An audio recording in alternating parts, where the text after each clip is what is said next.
25 million years ago, something small and extraordinary happened in the treetops, a spark that would, across unimaginable time, become you. Imagine forests where giant apes swung between branches, where sleeping in leafy nests sculpted minds, where empathy, laughter, and the first crude tools quietly rewired life itself.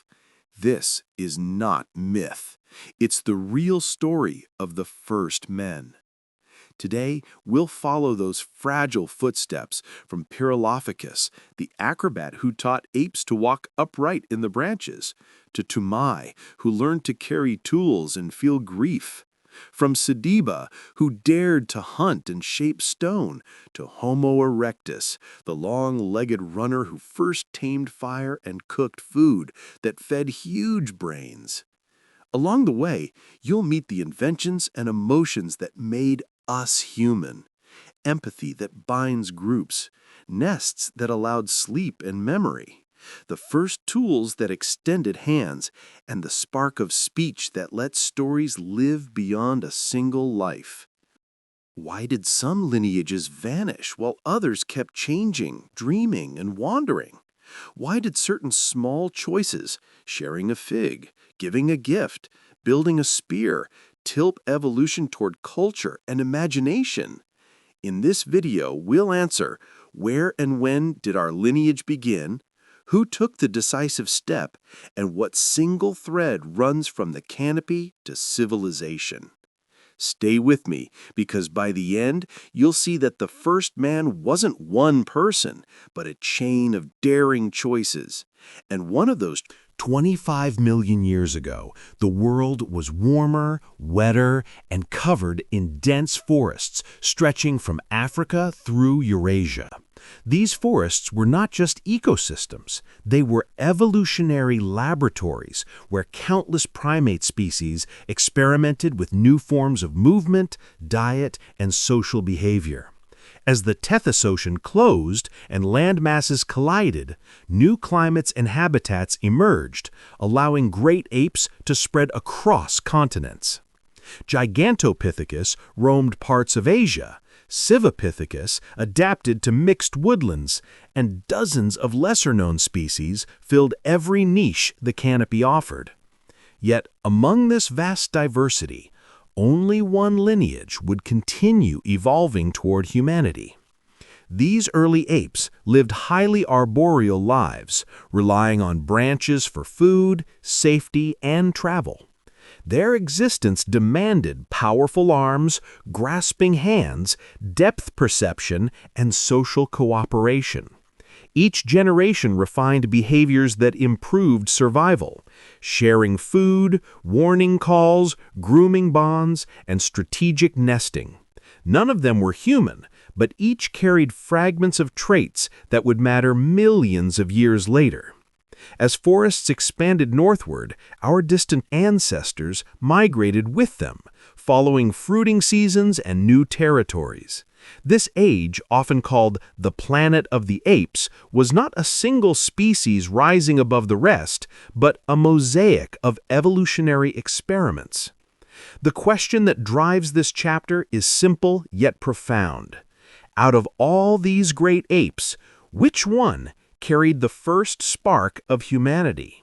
The answer lies not in a single trait, but in a gradual accumulation of changes woven into bodies, minds, and behaviors shaped by climate shifts and ecological pressures.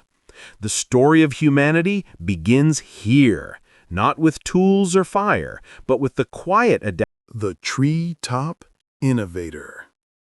13 million years ago, in what is now Spain, a humid tropical forest sheltered a remarkable species, Pierolapithecus.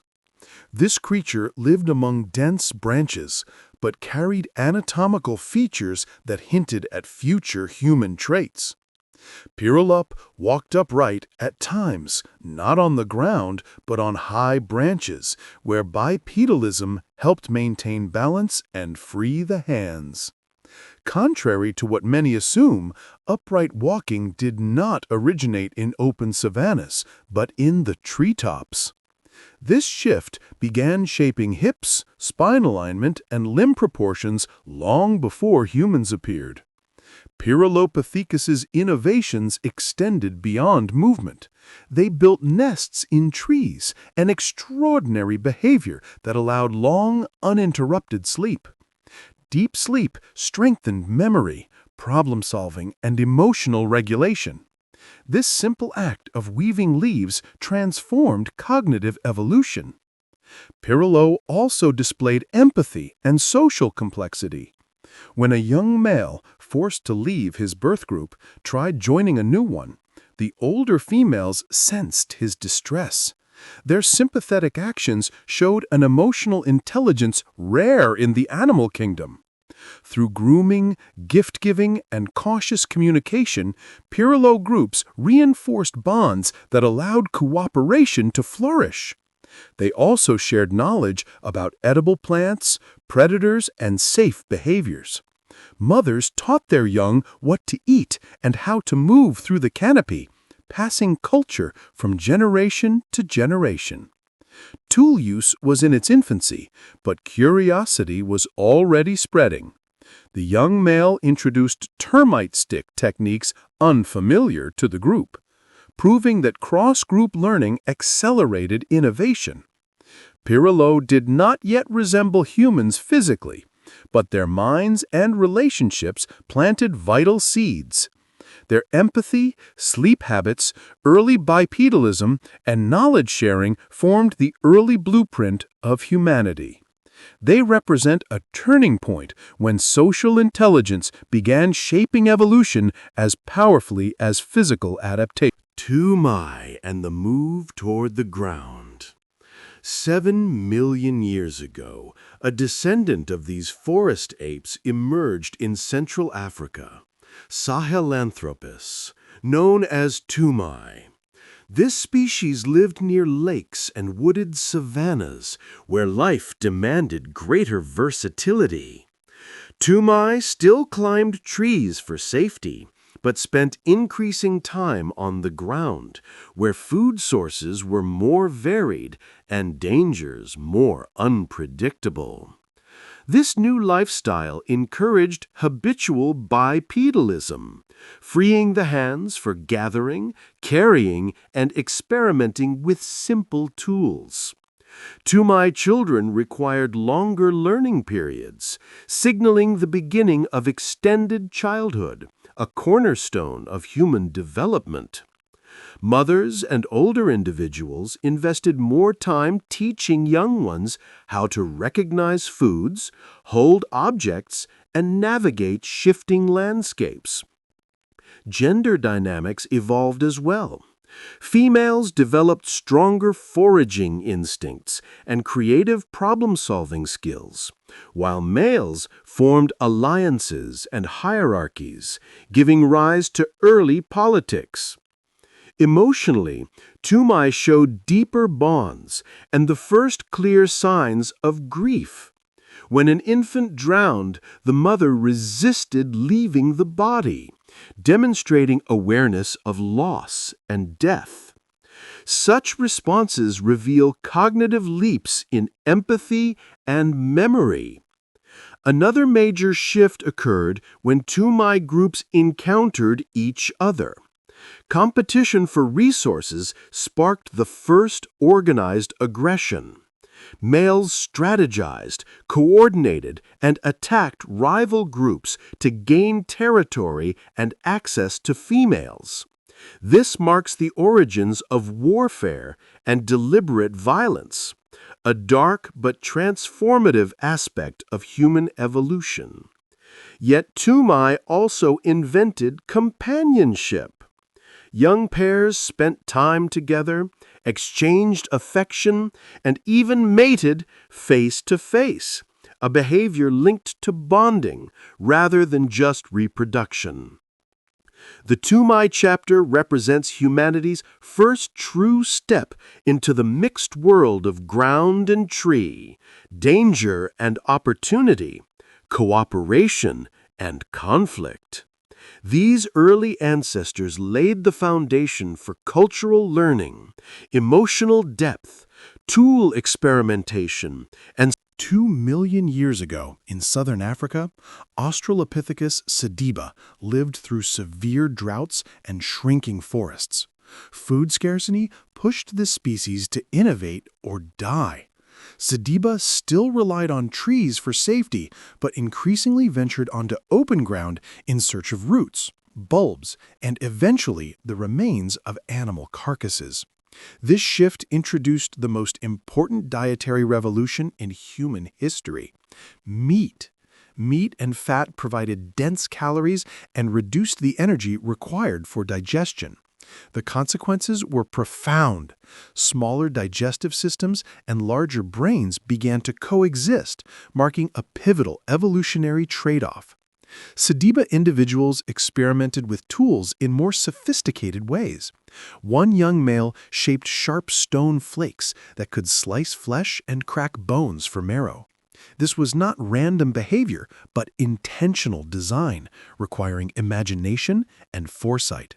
He communicated his ideas to the group, persuading them through gestures and early vocalizations. The alpha male recognized the power of this knowledge and tried to claim it, marking the emergence of intellectual dominance competing with physical dominance. Sediba's social structures also shifted. Males controlled harems while females traded autonomy for protection. Yet empathy persisted, as seen when a young male chewed food for an elderly female who could not eat on her own. This compassion preserved knowledge bearers and strengthened group survival. Sediba learned to scavenge intelligently, arriving at carcasses after predators left, but before scavengers consumed everything. This required planning, observation, and risk assessment. The species split between those who clung to trees and those who dared to explore the savanna. Those who risked new territories became the ancestors of modern humans, while the tree-bound lineage eventually died out. Sediba represents the moment humanity first combined imagination, cooperation, risk-taking, and strategic tool use, the cognitive spark that ignited the human journey. Homo erectus. Fire, endurance, and social organization. Homo erectus marked a dramatic leap forward in anatomy, intelligence, and mobility. With long legs, balanced posture, and efficient respiration, they became nature's greatest endurance runners. Unlike earlier scavengers, these ancestors could pursue prey for hours until animals overheated and collapsed. This persistence hunting transformed them into top predators rather than opportunistic foragers. Fire, however, was their most transformative discovery. Whether discovered naturally or stolen from another group, fire changed everything. It cooked food, making roots digestible and meat softer, allowing far more nutrients to be absorbed quickly. Over generations, this reduced jaw size, softened facial structure, and dramatically increased brain capacity. Fire offered light in darkness, protection from predators, warmth in cold climates, and the ability to shape tools more effectively. Homo erectus also built temporary shelters and organized camps with designated work roles: tool makers, hide processors, hunters, guards, and caregivers. This division of labor laid the foundation for structured societies. Leadership evolved beyond brute strength. Clever individuals, often females, led groups through strategy, fairness, and social negotiation. Trade emerged when different clans exchanged tools, materials, and knowledge.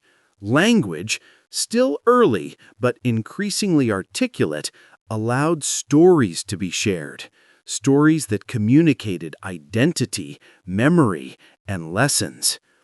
Through migration, Homo erectus spread across Asia and Europe, adapting to deserts, mountains, and forests.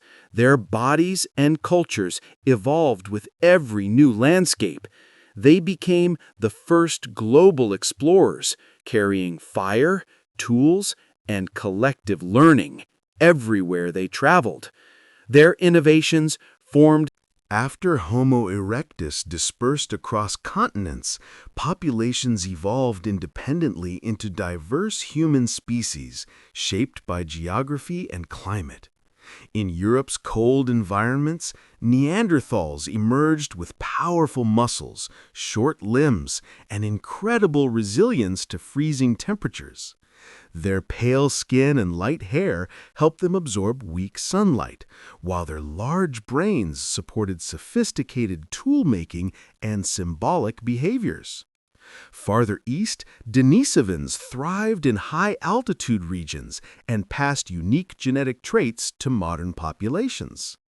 In island ecosystems, evolution took surprising turns.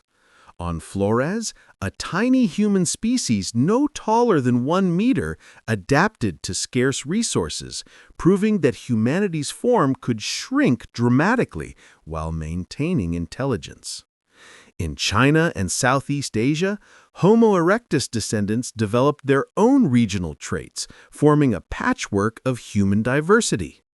For thousands of years, multiple species coexisted, sometimes competing, sometimes interbreeding.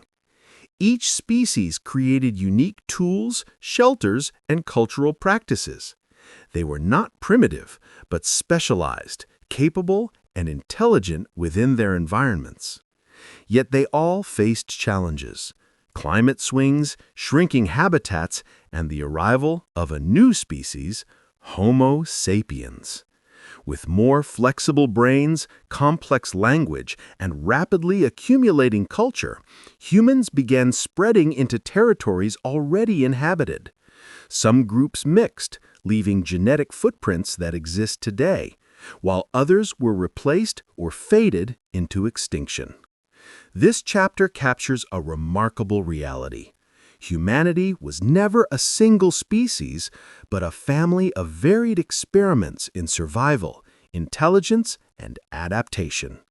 It was a world filled with different kinds of humans, each contributing threads to the tapestry of our origins. Homo sapiens, storytellers, artists, and global conquerors.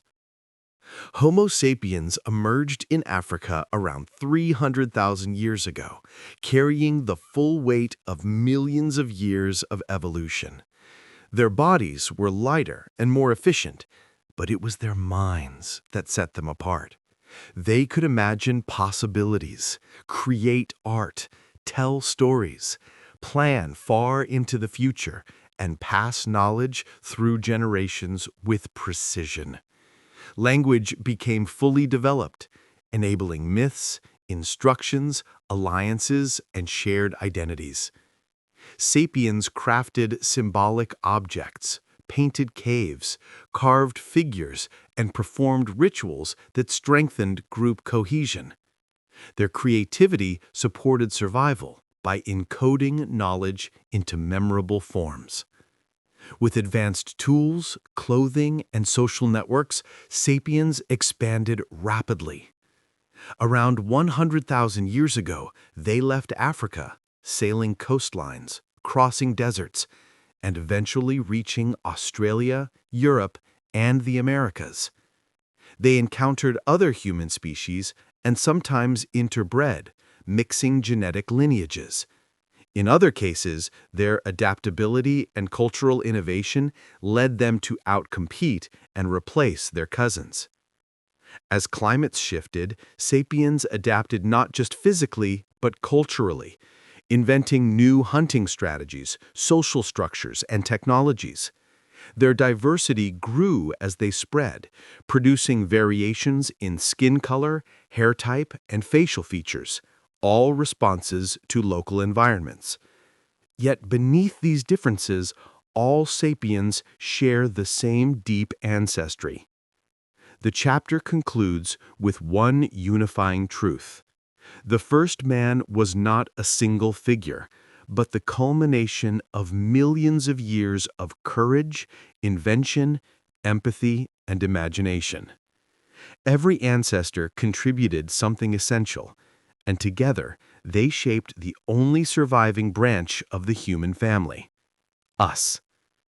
Today, their legacy lives in our bodies, our cultures, and our endless desire to understand. We started among treetop nests and fermented figs, and we end staring at a million fires spread across the world. From Pierola's first laugh to Homo erectus's first cooked meal, every surprising invention, sleep that sharpened memory, a stick that pulled termites, a stone shaped to slice, was a vote for a new future. Those small acts accumulated into language, art, politics, and a hunger for the unknown. They are the scaffolding of everything human. Remember, the first man isn't a single ancestor hidden in the dirt.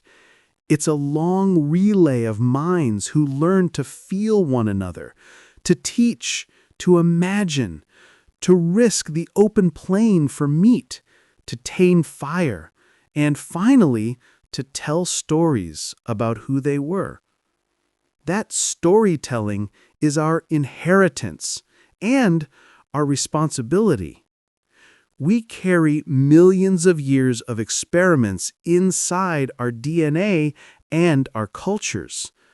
Some choices helped us survive. Others shaped who we've become. If this journey through deep time moved you, do two things that help more people find it. Like the video and subscribe. We make episodes like this to trace the hidden decisions that built our world. Got a favorite ancestor or moment from the video? Pierola's empathy, Sediba's first tool, or Homo erectus's fire? Drop it in the comments. I read every one. And if you want a deep dive into any chapter, Pierolapithecus, Toumai, Sediba, or Homo erectus, tell me which, and I'll make a focused follow-up. Thanks for traveling with me across millions of years. Keep asking, who were we? And how did we decide to become human? Until the next story, stay curious.